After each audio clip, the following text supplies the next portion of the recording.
ക്ലേശങ്ങളും ദുഃഖങ്ങളും ജീവിതത്തെ തേച്ചു മിനിക്കാനുള്ളതാണ്, തകർക്കാനുള്ളതല്ല. അതിനു തെളിവ് മഹത്തുക്കളുടെ ജീവിതം തന്നെ. അവരുടെ വാക്കുകളും ജീവിത സന്ദർഭങ്ങളും നമ്മിൽ ആവേശമുണർത്തും, നമ്മിലെ നിരാശ അകറ്റും.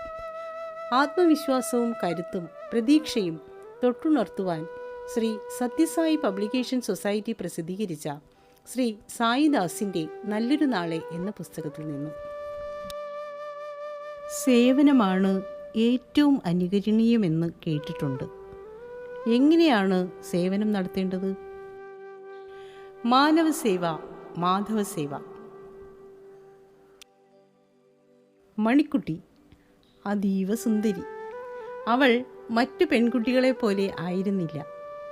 സമയമോ സന്ദർഭമോ നോക്കാതെ അവസരം കിട്ടുമ്പോഴെല്ലാം ആരെയും സഹായിക്കുന്ന പ്രകൃതം.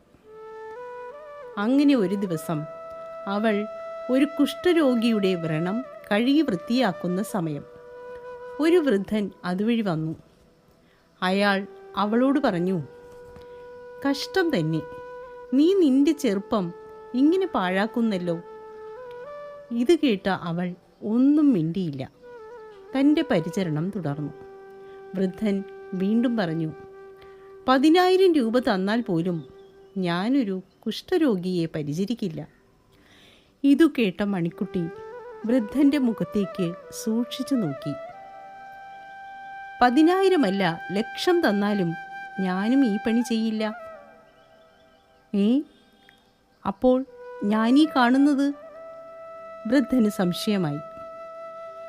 കുഷ്ഠരോഗിയെ അല്ല ഞാൻ പരിചരിക്കുന്നത്, ഈശ്വരനെയാണ്. మార్గములైనట్టుగా భావించరాదు. We should never consider service ఇది నిర్బంధమైనటువంటి వృత్తులుగా భావించరాదు. We should never consider this as something compulsory and imposed on us.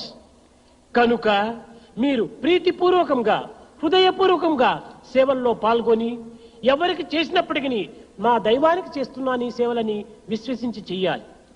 Therefore you should undertake all service activity with full of heart, full of love, and think that is an offering to the Lord.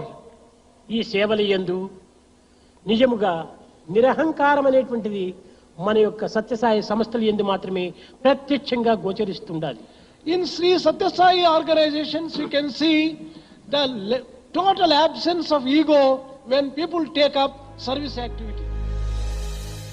दिन दुखियों से प्रेम करो मेरा साई प्रसन्न होगा. दिन दुखियों से प्रेम करो मेरा साई प्रसन्न होगा. साई मेरा मैं तेरा, ये प्रेम की बहती धारा. साई मेरा मैं तेरा, ये प्रेम की बहती धारा. ये प्रेम की बहती धारा. ये प्रेम की बहती धारा.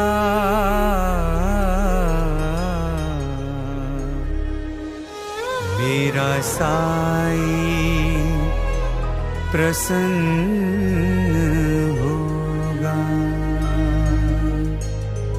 मेरा साई प्रसन्न होगा.